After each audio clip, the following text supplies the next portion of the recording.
1 2 3 4. بتعمل ايه يا ابني؟ بعمل تمارين بطن يا دكتور. دي لي فتره كده، دي 15 يوم بس عشان انزل الكرش ده شويه، بس ادي 15 يوم بعملها وبس مفيش نتيجه بجد. انت متوقع ان انت بعد اللي انت بتعمله دوت بطنك هتروح بقى وهتخس، صح؟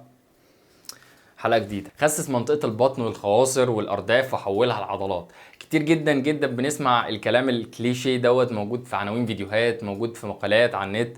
يعني الناس كتير جدا بتتداول الموضوع دوت. في الفيديو ده ان شاء الله نعرف نظره العلم للحته ديت، وهل فعلا انا ممكن اخسس منطقه معينه في الجسم ولا لا، وهل ممكن احول الدهون اللي في المنطقه ديت لعضلات ولا لا.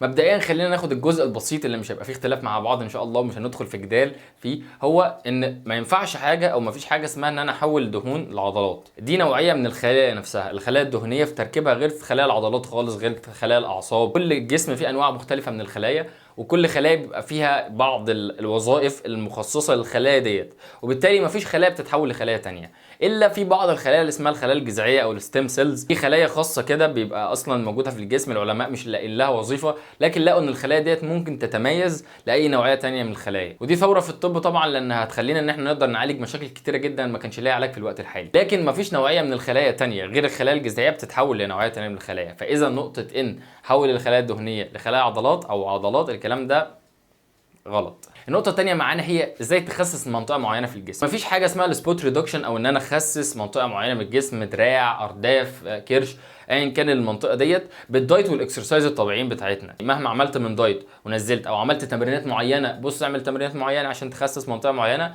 الكلام ده عمره ما هيجيب نتيجة ولا هتخس بالمنطقة المعينة ديت. انت لما تيجي تخس كلك على بعضك او هتزيد كلك على بعضك. زي ما اتفقنا بيبقى توزيعة الدهون ديت مختلفة من واحد للتاني.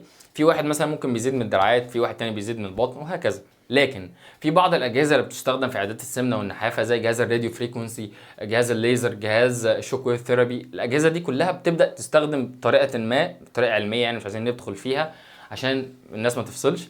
فبتبدا انها تخسس تخسيس موضعي فعلا في المنطقه ديت، وبتبدا تاثيرها محدود برضه. انا عايز اقول للناس ان مش تاثيرها السحري بقى اللي هيبدا يغير لك شكل المنطقه اللي انت عايزها او انت عايز تغيرها، لكن بيبدا تاثيره محدود جدا. معظم الابحاث بتقول اللي هو من 2 ل 4 سم بس. يعني مثلا انت تفترض انت عايز تخسس دراعك، داير ما يدور كده مثلا، هتقيس طلع عرضه او مقياس السيركمفيرنس بتاعه، يعني قطره كده بالطريقه ديت مثلا 20 سم، هيبدا يقل من 2 ل 4 سم. فاهم؟ يعني حاجه قليله جدا. ودي الاجهزه اللي بتعملها، وفعلا ده اثبت علميا، يعني الاجهزه اثبتت الكلام ده علميا. لكن غير كده مفيش تمرين معين بيخسس منطقه معينه، مفيش دايت معين او اكله معينه. بص كل ما اعرفش الشوفان قبل الاكل مش عارف بيخسس، بعد الاكل بيتخن. الكلام ده مش حقيقي. يعني لما يجي حد يقول لك الكلمه ديت، لو انتوا حتى مش مصدقيني مثلا، لو اي حد يقول لك الكلمه ديت قول له ليه، يعني فهمني، اقنعني بالحاجه، او قول لي ايه مصدرك للموضوع دوت. لو جاب لك مصدر، واشك ان هو هيجيب لك لان مفيش حاجه زي كده موجوده حاليا ده لحد وقتنا هذا والوقت بتاع تصوير الفيديو دوت. زي ما اتفقنا مفيش حاجه اسمها سبوت ريدكشن، ما ينفعش تنزل دهون من منطقه معينه في الجسم بتمارين او باكل. لو في حاجه جديده ظهرت في الموضوع دوت اكيد هقول لكم عليها. نقطه اخيره، حته تخسيس منطقه معينه غير المصطلح اللي انتوا عارفينه بالشيبنج، تمارين الريشيبنج والشيبنج بتاعت الجسم، حاجه اسمها كده فعلا وهنبدا نتكلم عليها. لكن الشيبنج دوت ملوش دعوه بالتخسيس خالص، ملوش دعوه بنسبه الدهون في الجسم، لكن بيعمل الشيبنج للجسم دوت بطريقه معينه هنبدا نقولها. لكن الفيديو بتاعنا النهارده يا ريت يا جماعه نشير الفيديو ده، شير الفيديو ده ووريه لصاحبتك وقولي لها مفيش حاجه اسمها ان اخسس مثلا منطقه الارداف او منطقه الكرش او منطقه الدراع بالتمرين معين. وانت برضو صاحبك اللي بيقول لك يلا نعمل تمارين بطن، وفي الجيم بنشوف حاجات غريبه جدا جدا جدا في الشباب بيقعدوا يعملوا تمارين معينه ممكن بيضر نفسه ويضر العمود الفقري، هو ظنا منه ان هو ممكن ينزل الدهون من منطقه معينه، لكن زي ما اتفقنا بالتمرين مش هيحصل. تمام؟ اشوفكم الفيديو الجاي ان شاء الله. السلام عليكم.